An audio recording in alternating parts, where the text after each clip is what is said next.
Saludos.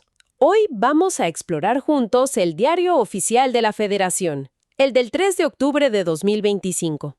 Ya saben, ese es el boletín donde el gobierno publica, pues, sus decisiones más importantes. Leyes, acuerdos, avisos. Exacto. Y la edición de hoy viene particularmente densa. Tenemos desde ajustes fiscales y grandes proyectos de infraestructura hasta temas ambientales, bueno, cruciales. Y un cambio histórico en el Poder Judicial. Nuestra misión, pues desglosar estos documentos oficiales, ¿no? Sacar las claves, entender qué significan realmente y por qué deberían interesarnos. Así que, vamos a entrarle. Empecemos por Hacienda, la SHCP. Vemos varios avisos, algunos relacionados con empresas y facturas. ¿De qué va esto? Pues mira, se refieren directamente al famoso artículo 69B del Código Fiscal. Es la herramienta que usa ESAT para, digamos, señalar a contribuyentes que presuntamente emiten facturas por operaciones que no existen, lo que se conoce coloquialmente como empresas fantasma o factureras. El objetivo es claro: combatir la evasión fiscal. Ok, para frenar la evasión. ¿Y qué información específica encontramos hoy? ¿Hay nombres, casos? Sí, y eso es lo interesante del DOF, que transparenta estos procesos. Se publican listados detallados, nombres, RFCs de personas físicas, morales, que caen en esta presunción. Por ejemplo, mencionan a Construcciones y Mantenimientos Medel SADCB allá en Puebla, o también Comercial Mayorista SUEM SADCB en Oaxaca.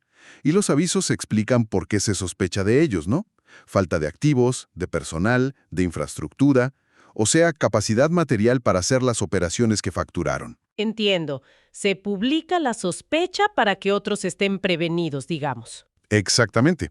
Pero ojo, también, y esto muestra las dos caras del proceso, se publican otras listas de quienes se defendieron legalmente y, bueno, lograron que se anularan o dejaran sin efecto estas presunciones, como Distribuidora Asia en América SADCB o Ofísico SADCB. Ah, mira.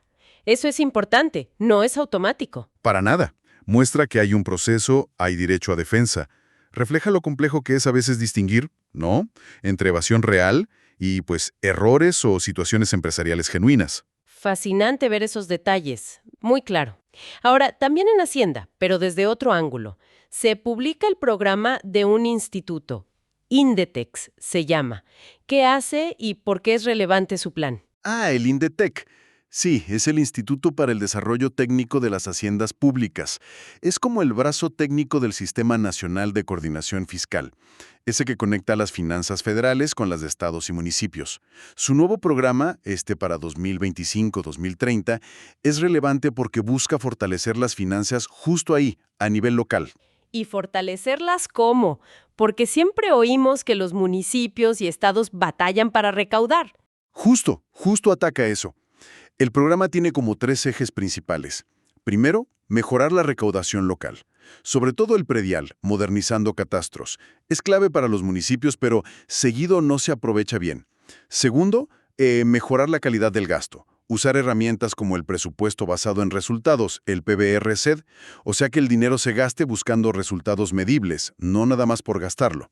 Y tercero, promover la disciplina financiera, o sea que manejen su deuda con responsabilidad. Suena bien, un plan para mejorar la gestión abajo en estados y municipios. ¿Y cómo se mide si funciona? Sí, el programa menciona indicadores.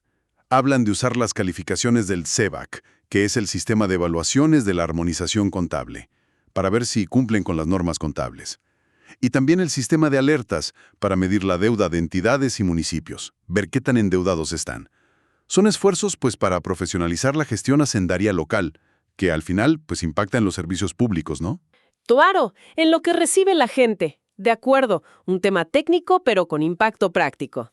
Cambiemos de escala ahora. Hablemos de proyectos que transforman el paisaje. El Tren Maya sigue avanzando. ¿Qué se publicó hoy? Emitió una declaratoria de causa de utilidad pública. En cristiano, es la justificación legal para expropiar terrenos privados que se necesitan para la obra. Expropiar. Y hablamos de mucho terreno. ¿Dónde? Pues sí, es una superficie considerable. Son más de 51,000 metros cuadrados. Afectan a 21 inmuebles privados. Y están distribuidos en varios tramos, del 1 al 6. Mencionan municipios clave: Palenque, en Chiapas; Campeche, en Campeche; Izamal, en Yucatán; y también Benito Juárez, o sea, Cancún, y Tulum, en Quintana Roo. El argumento del gobierno es que son indispensables para el tren, que traerá beneficios colectivos, mejor transporte, turismo, economía. Es la formalización de un paso necesario en estos megaproyectos. Entendido, aunque siempre polémico, claro. Y sin salir de la península de Yucatán, pero ahora en tema ambiental, hay otro acuerdo importante. Sí, así es. Es un convenio marco de coordinación, muy relevante. Participan Semarnat, Conagua, Profepa, el INEC, el INTA, o sea, las grandes dependencias federales de ambiente y agua. Y del otro lado, el gobierno de Yucatán. Un convenio entre tantos. ¿Cuál es el objetivo? Es muy específico y, la verdad, urgente. Buscan coordinar acciones para enfrentar la contaminación de las granjas porcícolas en Yucatán. Es un tema súper sensible allá por el impacto que pueden tener en los cenotes y en el acuífero. Es la fuente de agua principal, un ecosistema único. Uf, sí. He oído de eso. Es complejo. ¿Qué acciones concretas planean? Pues, mira, el convenio detalla un plan. Quieren hacer un diagnóstico ambiental de cómo está la porcicultura allá, hacer un censo real de las granjas, crear un sistema de información geográfica para monitorear. Y lo más importante, aplicar medidas para mitigar y controlar la contaminación. Cada dependencia tiene sus tareas. Profepa va a inspeccionar más, el INTA dará asesoría técnica para tratar las aguas residuales, el INEC medirá emisiones. Es un esfuerzo coordinado, pues, para un problema ambiental que preocupa mucho allá. Qué bueno que se coordinen. Ojalá funcione.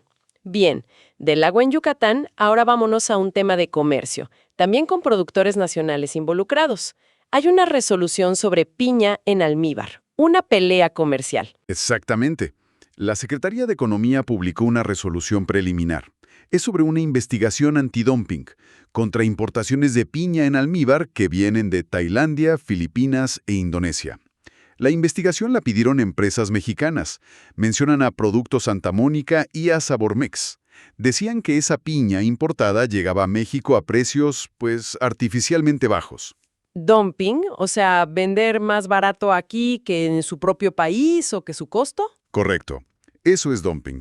Vender fuera más barato que en casa o incluso por debajo de lo que cuesta producirlo. Y la denuncia decía que eso pasaba con la piña de esos 3 países asiáticos. ¿Y que encontró Economía en su investigación? ¿Les dieron la razón? De manera preliminar, sí. La investigación encontró, digamos, evidencia suficiente de que hubo dumping y que ese dumping causó daño a la industria nacional. Se vio un aumento importante de esas importaciones y entraron a precios, ojo, considerablemente más bajos que los del producto mexicano. El documento dice hasta 40% por debajo. ¿40%? Es muchísimo. ¿Y cómo afectó eso a los productores de aquí? Pues el análisis mostró efectos negativos claros. Les bajaron las ventas aquí en México, perdieron participación de mercado. También bajó su producción, sus utilidades e incluso afectó el empleo en esa industria. Entonces, como resultado preliminar, Economía decidió imponer cuotas compensatorias provisionales. ¿Cuotas? ¿Qué son y de cuánto? Son como aranceles extras. Se les ponen a esas importaciones para neutralizar el efecto del precio bajo artificial. Buscan que compitan, pues, en condiciones más parejas con el producto nacional. Las cuotas que pusieron son $0.93 por kilo para Tailandia, $0.94 para Filipinas y $1.02 por kilo para Indonesia. Es una medida temporal mientras termina la investigación final, pero es un ejemplo claro de cómo se protege a la industria local. Interesante el mecanismo. Bueno, ¿y en el sector primario, algo más? ¿Que quizás de pesca? Sí, hay un acuerdo de la SADER, la Secretaría de Agricultura. Se basa en recomendaciones del INAPESCA, que es el Instituto de Investigación Pesquera. Y lo que hace es establecer los volúmenes máximos de captura para peces pelágicos menores, esto en el Pacífico y en el Golfo de California, para la temporada 2025. Pelágicos menores. ¿Qué peces son esos y por qué regularlos? Muy bien. De la gestión de recursos pasamos ahora al tema que quizás es el más disruptivo, el más nuevo en el DOF de hoy. Noticias sobre la elección de jueces y magistrados por voto popular. Esto es algo que apenas empieza, ¿verdad? Totalmente. Es una de las consecuencias más directas de la gran reforma constitucional al Poder Judicial, la de septiembre de 2024.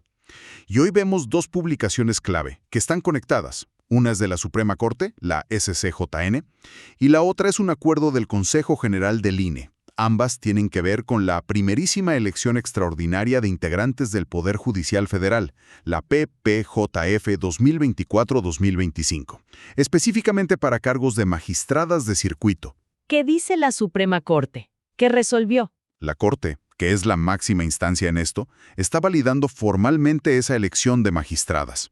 Declara que los resultados y la declaración de validez que ya había hecho el INE, pues quedan firmes, o sea, son definitivos.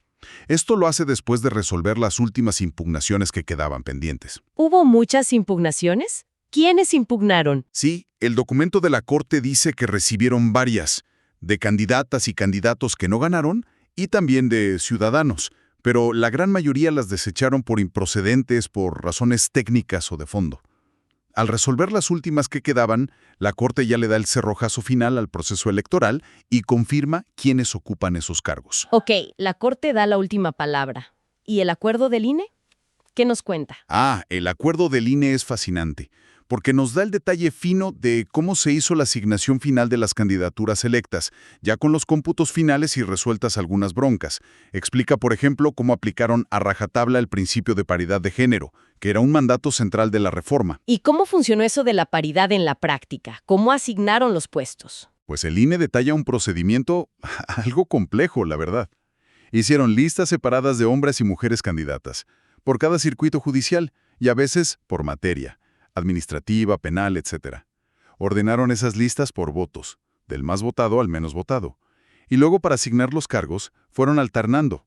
Primero la mujer más votada de la lista de mujeres, luego el hombre más votado de la lista de hombres, y así, uno y uno, siempre empezando por una mujer. E incluso describen ajustes que tuvieron que hacer para que, en todo el circuito judicial, el total de magistraturas quedara paritario.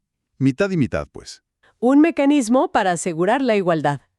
Mencionabas también requisitos y desafíos. Sí, claro.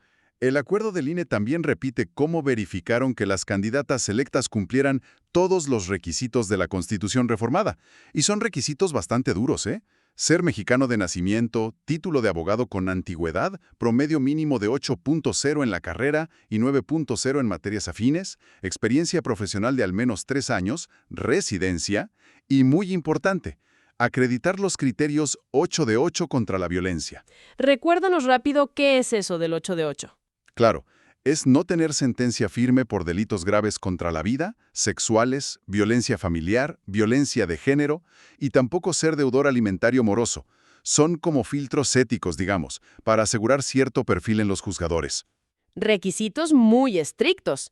¿Y la elección en sí? El día de la votación, los cómputos, ¿todo bien? Bueno, el documento del INE sí menciona que detectaron algunas irregularidades. Las típicas, ¿no? Casillas donde no cuadraban exacto los votos con los votantes de la lista nominal, o paquetes con boletas sin doblar. Pero concluyen que fueron cosas menores, que no afectaron la validez general. Lo que sí tuvo un impacto real, y el acuerdo lo refleja, fueron algunas sentencias del Tribunal Electoral, el TPJ, que revisó cosas antes que la Corte.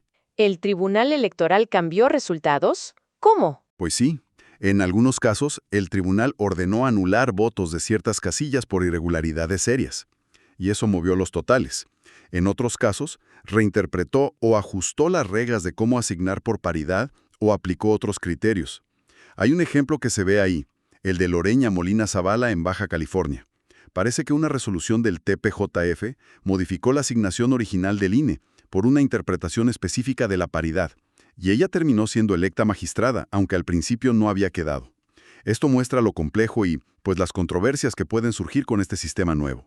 Vaya, un proceso inaugural, con muchos detalles técnicos, ajustes sobre la marcha. Entonces, haciendo un balance de todo lo que revisamos hoy en el diario oficial, ¿qué panorama nos queda? Pues nos deja la imagen de un gobierno de un estado muy activo en muchos frentes. Por un lado, lidiando con la evasión fiscal, ¿no? Con herramientas como el 69B. Y buscando fortalecer las finanzas locales con planes como el del INDETEC. Por otro, empujando proyectos de infraestructura enormes como el Tren Maya, con todo lo que implica, como las expropiaciones. También lo vemos metido en disputas comerciales, protegiendo sectores, como con la piña, y tratando de gestionar recursos naturales y problemas ambientales complejos, como la pesca o las granjas en Yucatán. Y sobrevolando todo eso, o quizá como el cambio más de fondo, está la puesta en marcha de esta nueva forma de elegir al Poder Judicial. Exactamente. Estamos viendo la implementación ya en concreto, con sus reglas, sus retos, sus primeras polémicas, de un cambio estructural que no tiene precedentes en México, la elección popular de jueces y magistrados. El Diario Oficial, la verdad, no es solo un registro de trámites, es un espejo de las prioridades, las tensiones y las transformaciones profundas del país. Y esto nos deja pensando, inevitablemente, con esta nueva forma de elegir jueces, magistradas, ¿cómo va a cambiar la relación entre la justicia, la opinión pública, las fuerzas políticas? ¿Se logrará una mayor rendición de cuentas, más cercanía, como dicen los que la impulsaron? ¿O se corre el riesgo de politizar más la judicatura, como temen los críticos? Es sin duda un tema al que habrá que darle seguimiento muy, muy de cerca. Muchas gracias por acompañarnos en esta exploración a fondo.